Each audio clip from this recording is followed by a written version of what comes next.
Espírito de Deus, através do nosso amor, levará a todo mundo Cristo Salvador. Sejam todos muito bem-vindos à casa do Senhor. Que o Senhor possa nos ajudar a abençoar nesse momento. Vamos começar cantando pelo poder do amor.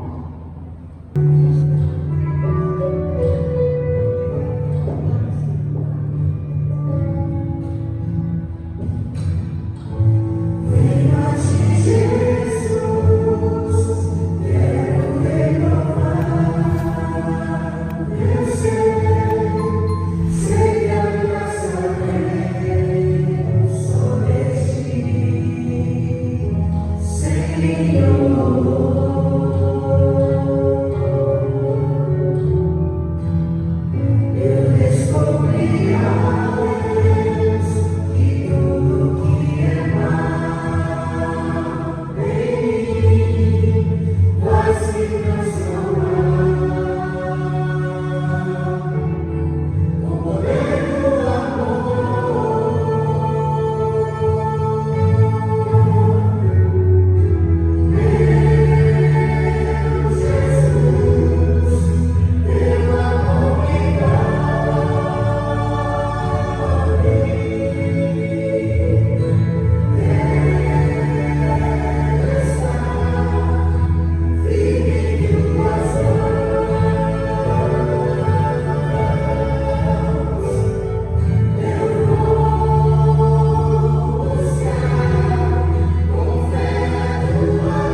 porque a tua graça nos alcançou. O Senhor mandou seu Filho amado nessa terra para morrer por cada um de nós. Obrigado por tudo, ó Pai. Pela saúde, pela nossa família, por estarmos vivos e por também, Senhor, ter o privilégio de colocar a tua missão em nossa vida. Agradeço por tudo, abençoa o nosso culto nesta noite de adoração a Ti. É o que eu peço em nome de Jesus. Amém.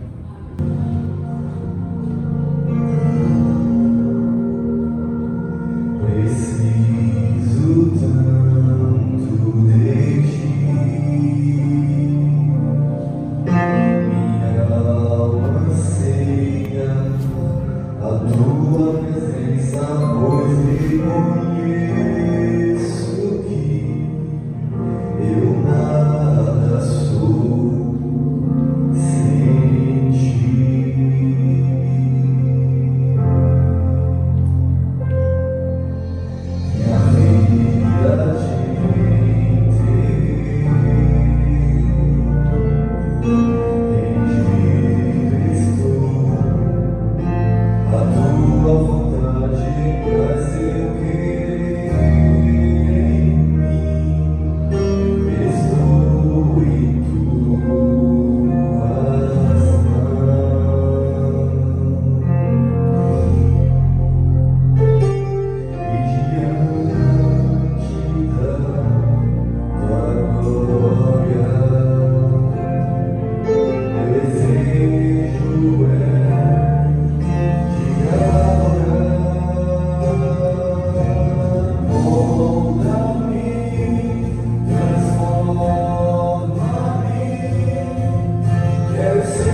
Nós, ao longo da vida, nós mostramos alguém e às vezes tem que pedir perdão, né? Porque Deus é amor e Ele perdoa os meus pecados.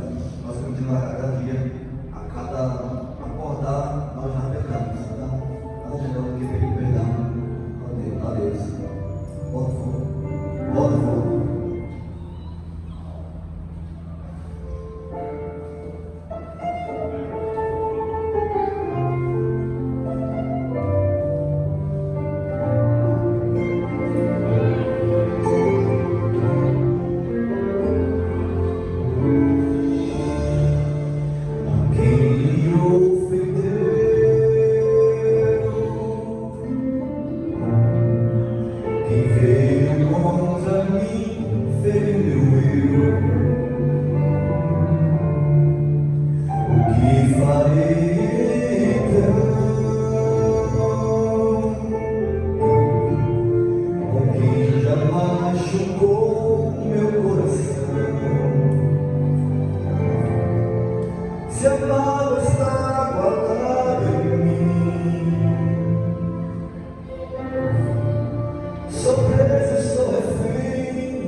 Bondoso Deus, maravilhoso Pai, nosso Criador, nós agradecemos pela Tua graça em nossas vidas. Obrigado, Deus, por estar aqui na Tua presença, que tem louvor do Santo Nome. Abençoa a Tua igreja como um todo e derrama Tuas bênçãos sobre nossas vidas, em nome de Jesus. Amém.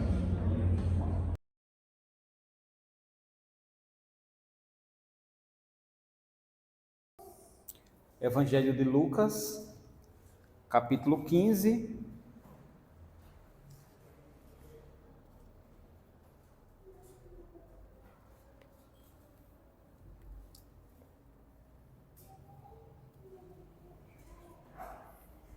Encontraram?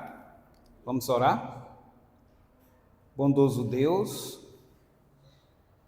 nós estamos agradecidos ao Senhor pela oportunidade que temos de adorá-lo com saúde, em paz, também com a nossa família. Que o Teu nome e a Tua palavra sejam engrandecidos nessa noite, em nome de Jesus. Amém. Lucas capítulo 15. Se o objetivo dos evangelhos é mostrar quem é Jesus, na minha opinião, o capítulo 15 de Lucas é o capítulo que mostra Jesus de forma mais clara. O capítulo 15 de Lucas é um capítulo em que nós podemos, onde Jesus, através de algumas histórias, ele mostra quem é Deus, mostra quem é o ser humano e mostra a relação de Deus com o ser humano. Em Lucas capítulo 15, existe um Deus imutável, mas existe alguns tipos de pessoas. E quando essas pessoas estão em relacionamento com Deus ou em contato com Deus, isso gera alguns sentimentos, algumas emoções e o principal de tudo, algumas reações. E Lucas capítulo 15 é um dos capítulos favoritos que eu tenho da Bíblia. E eu estava na Missão Caleb essa semana, ali em Vitória, e o penúltimo sermão foi Lucas 15, o que eu vou falar hoje. O último foi sobre 15 também, os dois últimos foi sobre Lucas 15. Mas eu queria ler com vocês os primeiros versos, capítulo 15, versículo 1 e versículo 2. Diz assim, ó. Preste atenção que isso é muito importante. Para entender as histórias, as parábolas, nós precisamos entender desde o início. Aproximavam-se de Jesus todos os publicanos e pecadores para o ouvir. E murmuravam os fariseus e escribas, dizendo: Este recebe pecadores e come com ele. Vamos lá. Primeira coisa que você precisa prestar atenção para você entender 4 historinhas que vêm a seguir de Lucas capítulo 15. É você entender esses 2 versos. Então, as histórias do capítulo 15 de Lucas, elas se dá em Jesus respondendo um questionamento. Então, essas histórias é uma resposta a um questionamento. A Bíblia diz que se aproximava de Jesus publicanos e pecadores. Grava isso. Publicanos e pecadores. É muito importante para você entender a história. Se aproximava de Jesus publicanos e pecadores para o ouvir. Mas também tinha outro grupo. E esse grupo que se aproximava, 2 grupos, que na realidade tinham um só pensamento, que murmuravam os fariseus e os escribas. Então entenda a história. Jesus está em determinado lugar, se aproximam dele publicanos e pecadores, e outro grupo, fariseus e escribas, começa a criticar, dizendo que Jesus recebe pecadores, pior de tudo, come com eles. Esses 2 versos aqui, se você não entender esses 2 versos, você não entende as 4 historinhas a seguir. Eu não vou ler detalhadamente todas as histórias que vocês conhecem, mas vou me deter em 2 histórias para a gente entender esses 2 versos. Então, para responder a escribas e fariseus, Jesus conta, e aqui a gente entra numa área que alguns teólogos dizem que aqui em Lucas nós temos 2 histórias. Cada história dividida em 2 partes. Alguns dizem não, são 4 histórias, 4 parábolas, mas os mais recentes estudiosos falam de 2 histórias. Por quê? Porque Jesus conta uma primeira história, e na primeira história, a primeira parte da história fala sobre uma ovelha perdida, a segunda parte da história fala sobre uma moeda perdida. Depois Jesus conta outra história, que fala de um filho mais novo perdido, primeira parte da segunda história, e a segunda parte fala de um filho mais velho que também estava perdido. E eu gosto de pensar dessa forma. Por quê? Essa primeira história, que é dividida em 2 partes, eles dizem que é uma história só, porque quando você olha o versículo 8, tem a partícula conjuntiva ou. E essa partícula conjuntiva diz que é uma continuação de uma mesma história. Então eu vou seguir nessa linha. Primeira história, dividida em 2 partes. Primeira história, Jesus conta a parábola de uma ovelha perdida. Segunda parte da história, de uma dracma perdida. E a partir desses parâmetros a gente vai entender o que está acontecendo aqui no versículo 1 e 2. Aliás, essas histórias é resposta do questionamento do versículo 1 e versículo 2. Então eu queria ler com vocês, eu vou ler rapidinho a parte da história, a ovelha perdida, depois leio a segunda parte da história, a dracma perdida, para a gente entender. Então vamos lá, versículo 3, então lhe propôs essa parábola: qual dentre vós é um homem que, possuindo 100 ovelhas e perdendo uma delas, não deixa no deserto as 99 e vai buscar que se perdeu até encontrá-la? Achando-a, põe-na sobre os ombros, cheio de júbilo. Indo para casa, reúne os amigos, dizendo: alegrai-vos comigo, porque já achei a minha ovelha perdida. Pula para o verso 8. Essa é a primeira parte da história, uma ovelha perdida. Segunda parte. Ou qual é a mulher que, tendo 10 dracmas, se perder uma, não acende a candeia, varre a casa e a procura diligentemente até encontrá-la? Tendo-a achado, reúne amigas e vizinhas, dizendo: alegrai-vos comigo, porque achei a dracma que havia perdido. Rapidinho, porque vocês conhecem a história, eu não vou entrar em muitos detalhes da história, mas algumas coisas a gente precisa compreender. Jesus conta 2 histórias. Uma história dividida em 2 partes. Primeira parte dessa história, Jesus fala de uma ovelha que se perdeu, uma ovelha que estava perdida. Segunda parte, Jesus fala de uma moeda que estava perdida. Se você olhar para a primeira parte, e aqui eu queria que vocês refletissem comigo, a primeira parte é uma ovelha que estava perdida. Marcos, no correlato, falando sobre essa mesma ovelha perdida, ele fala que essa ovelha se extraviou, se perdeu, ela quis se desviar. E aqui a gente vem para um detalhe interessante. A ovelha sabia que estava perdida? Sim ou não? Sim. O animal sabe quando está perdida. O animal sabe quando está perdida. A ovelha sabia que estava perdida. E agora a gente começa a ver alguns detalhes dessa ovelha que estava perdida. A ovelha sabia que estava perdida. A ovelha, até pouco tempo, ela estava no caminho certo e por algum motivo ela se desviou. Ela se extraviou. Ela errou o caminho. E na hora da contagem ela estava perdida. O pastor não sabia onde ela estava, mas ela estava perdida. Essa história, primeira parte da história, Jesus está aplicando, e os judeus entenderam isso, Jesus está aplicando para os Publicanos. Então, essa ovelha que estava perdida é referência aos publicanos, que por algum motivo se desviou. Publicanos eram pessoas da fé judaica, nascidas em Israel, e por algum motivo, em determinada parte do tempo, passou a cobrar impostos para Roma, e a roubar o seu próprio povo, e atrair o seu próprio povo.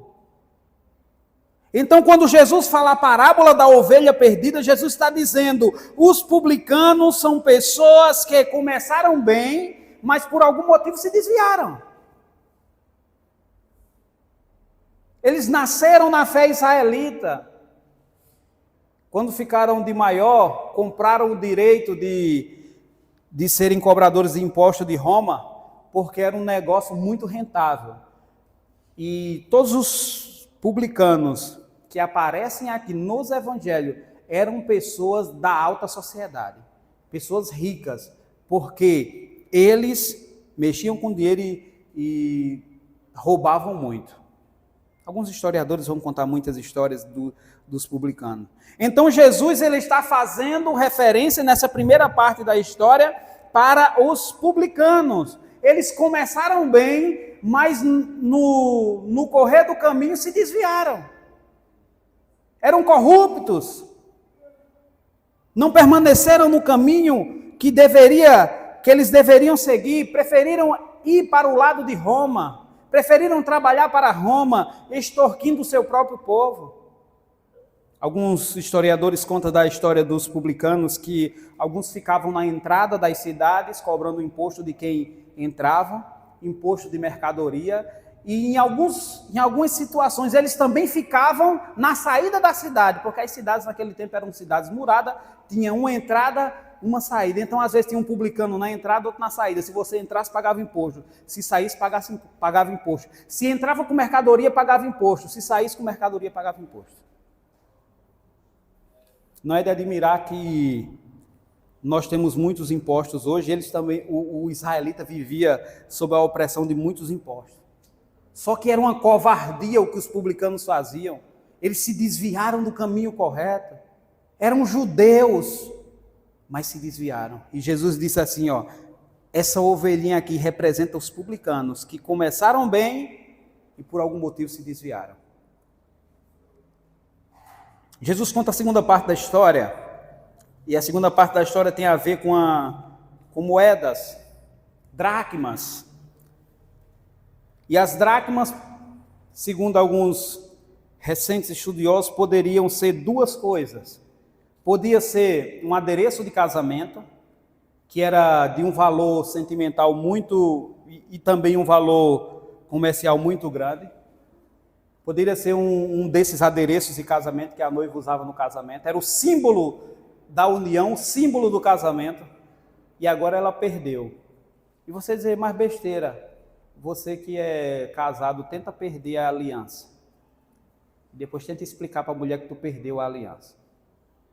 Né? Isso dá um problema. Então, uma das teorias é que isso aqui fosse um adereço de casamento, mas a outra teoria diz que poderia ser um dote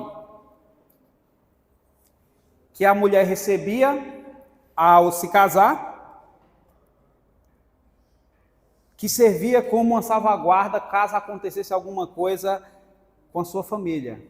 Se o marido fosse para a guerra e morresse, a mulher estaria desamparada. E com esse dote aqui, ela poderia voltar para a casa de seus pais. E se não tivesse filho maior que sustentasse a casa, ou voltar para a casa de seus pais, ou arrumava algum serviço daqueles serviços que a mulher poderia realizar naquela época. Alguns detalhes da moeda. A moeda estava perdida, mas a moeda não sabia que estava perdida. A moeda é um objeto inanimado, que não tem sentimento, não tem reação. Ela não tinha noção que estava perdida. Só que Jesus conta essa parábola, que é a segunda parte da primeira história. Jesus conta essa parábola em relação aos pecadores. Se lembra quem estava com Jesus? Comendo com Jesus? Publicanos e pecadores. Então Jesus conta essa primeira história dividida em duas partes. Uma direcionada aos publicanos, a ovelha que começa certo e termina errado, se desvia. E ele fala da segunda parte da história, que é uma moeda. E Jesus aqui está fazendo referência a esses pecadores que se assentavam com Jesus. Pecadores que não tinham noção da sua perdição. Que viviam uma vida desregrada, uma vida fora daquilo que se pretendia, mas sem noção que estava perdido.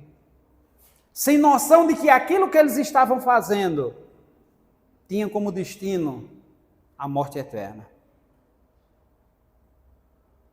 Primeiro grupo, os publicanos. Começaram bem e agora se desviaram. Segundo grupo, a moeda. Não sabia que estavam perdidos, referente aos pecadores que estavam ali.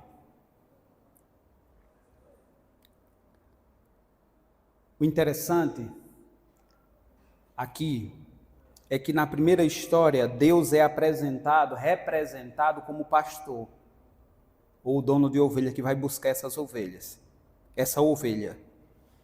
Na segunda parte da história, Deus é representado pela mulher que vai procurar aquela moeda. Mas preste atenção numa coisa, tanto a ovelha como a moeda, Deus vai buscar. Deus quer encontrá-los. Sabe qual é a lição que fica para nós aqui desse primeiro, nessa parte central aqui? É que tem pessoas nesse mundo que já, por algum motivo, estavam no caminho certo, fazendo as coisas certas, e por algum motivo se desviaram. Deus quer salvá-las. E talvez você passe na sua mente agora, relembre na sua mente, muitas pessoas que já foram dessa igreja, que estavam no caminho do Evangelho e por algum motivo se desviaram. Deus está dizendo através da primeira parte da história, Ele quer buscá-las. Deus quer salvar aqueles que começaram bem e se desviaram pelo caminho.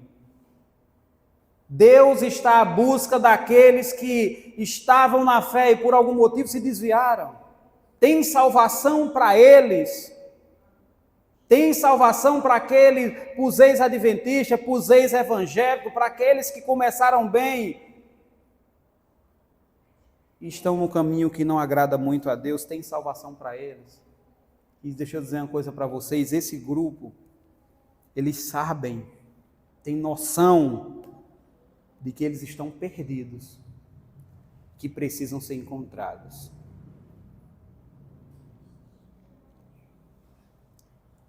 Isso é maravilhoso. Quando a gente olha o Deus representado pelo pastor, que vai buscar a ovelha que estava perdida, deixa as outras no deserto e vai buscar essa ovelha. Isso é bonito, isso é poético. Esse é o Deus da Bíblia, o Deus que vai buscar, o Deus que quer salvar, o Deus que não importa o que ele fez, não importa porque se desviou, eu vou salvar. As outras coisas ele conserta quando ela estiver a salvo em casa. É um Deus que se alegra quando as pessoas voltam. É um Deus que se alegra quando a ovelha perdida foi achada. É um Deus que faz festa quando isso acontece. Só que o Deus representado pelo pastor na primeira parte da história, é o mesmo Deus que é representado pela mulher na segunda parte da história. E a primeira parte da história é muito fácil de ser aceita. É muito fácil da gente ver Deus, a imagem de um Deus buscando aquele que se desviou. A segunda parte da história já é mais complicada para a gente aplicar para Deus. Porque são pessoas que estão perdidas e não têm noção que estão perdidas. Representado pelos pecadores que Jesus estava comendo, a moeda, não tem noção que está perdida, mas não tem noção. Sabe qual é o ponto alto dessa segunda parte da história? É que tem salvação também para eles. Deus quer salvar eles também. Esse pessoal que a gente critica, esse pessoal que a gente julga, que a gente condena e que a gente coloca no inferno antes de Deus, Deus quer salvar eles. E essa segunda parte da história deve ser um tapa na cara sem mão da gente, porque nós gostamos de sentar na cadeira de Deus e condenar as pessoas e colocar elas no inferno quando Deus nunca as colocou, quando o nosso dever seria buscá-las. Tem salvação para os pecadores desse mundo, por piores que sejam, por deprimentes que sejam, por mais que estejam afundados no pecado, tem salvação para os pecadores desse mundo. Deus quer salvar os pecadores que não têm nem noção de que estão perdidos. Estão aí, pulando carnaval, curtindo, bebendo, não tem nem noção que o destino espiritual deles está em jogo.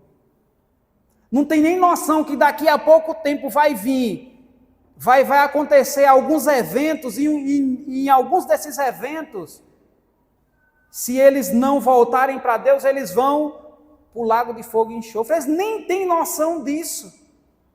Nem têm noção de que a volta de Jesus encerra uma jornada de graça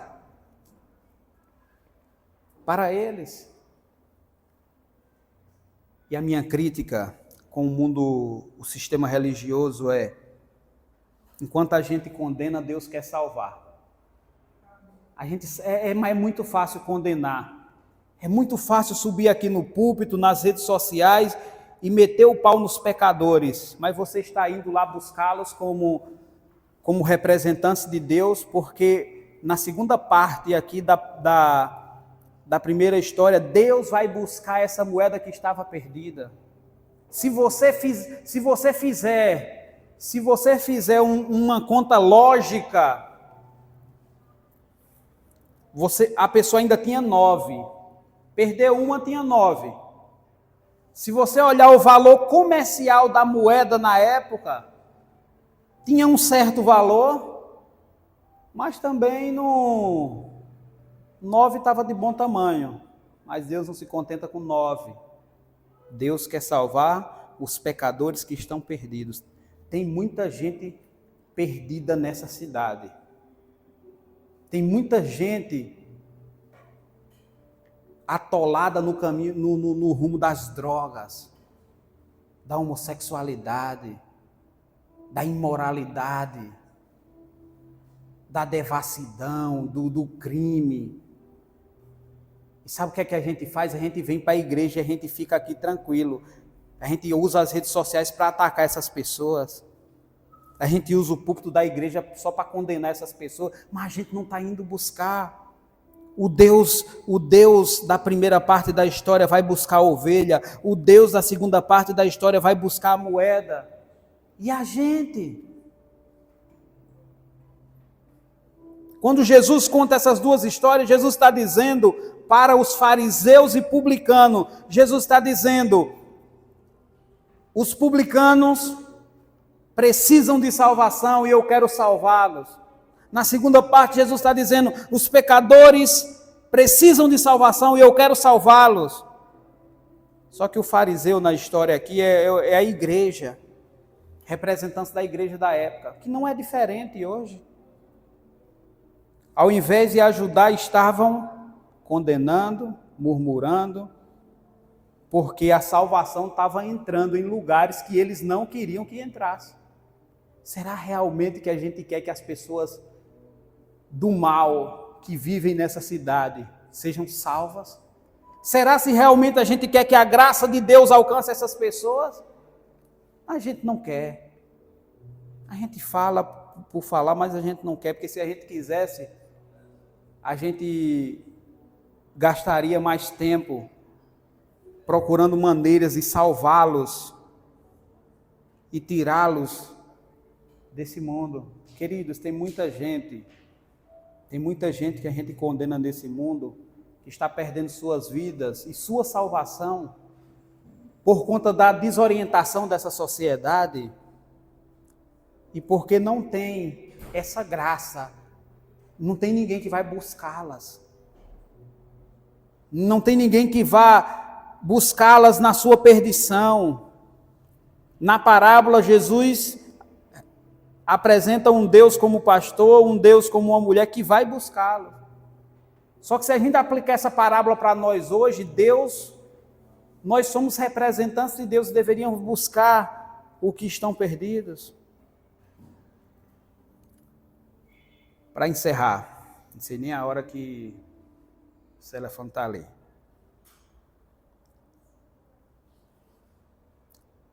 Jesus queria salvar aqueles que se aproximavam deles. E o primeiro grupo, do verso 1, publicanos e pecadores, Jesus fala nessas duas primeiras partes da história. Quando Jesus vai tratar do filho mais novo perdido e do filho mais velho perdido, aí Jesus vai tratar dos fariseus e dos escribas. Jesus usa para introduzir a figura de um animal irracional. Depois Jesus usa a figura de uma moeda, um objeto inanimado. E essas duas figuras eram figuras de alto valor comercial na época. Jesus está dizendo nas entrelinhas, tanto pecadores como publicanos são de valor para ele. Os fariseus não entendiam isso. Nós precisamos entender. Tem muita gente que precisa ser buscada nessa cidade. Seja você um agente de salvação de Deus. Um agente de salvação, um representante de Deus. Nós vamos ouvir uma música agora e depois eu vou fazer uma oração com vocês. O Senhor é o meu pastor e nada vai faltar. Ele tem pastos verdejantes, me fará repousar.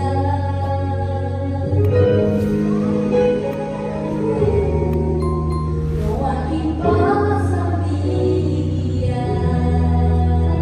Sou ovelha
em perspectiva na figura do filho pródigo, publicanos e pecadores. E do outro lado, coloca o filho mais velho, escribas e fariseus. Deus se apresenta como um pastor que vai buscar. Nós precisamos sermos a mão de Deus nessa busca. Queria que você ficasse em pé.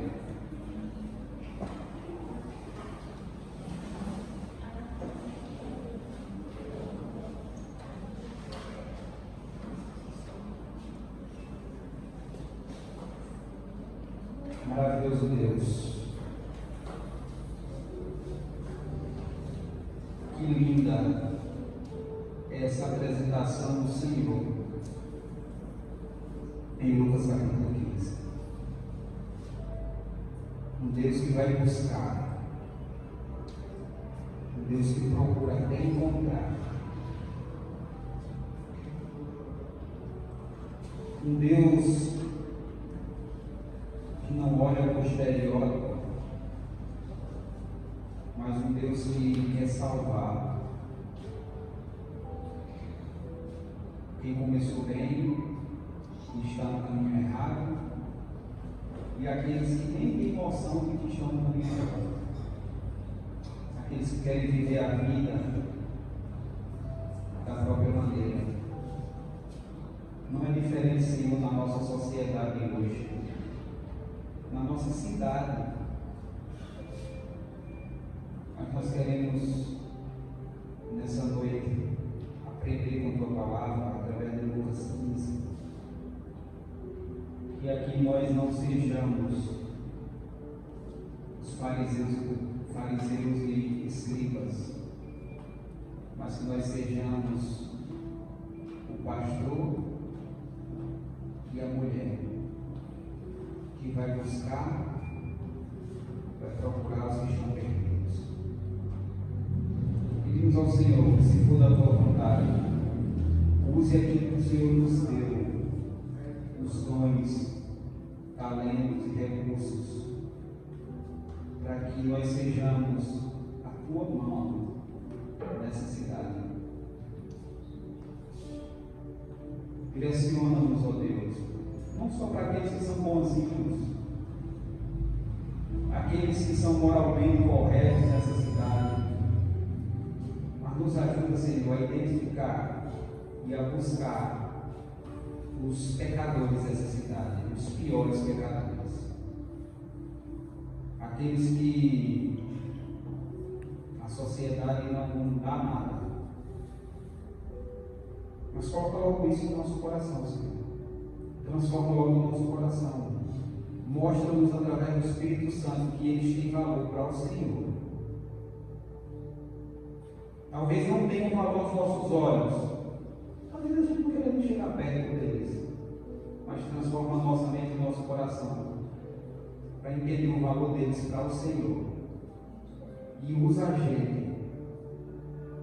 Usa-nos para buscá-los e salvá-los. Em nome de Jesus. Amém.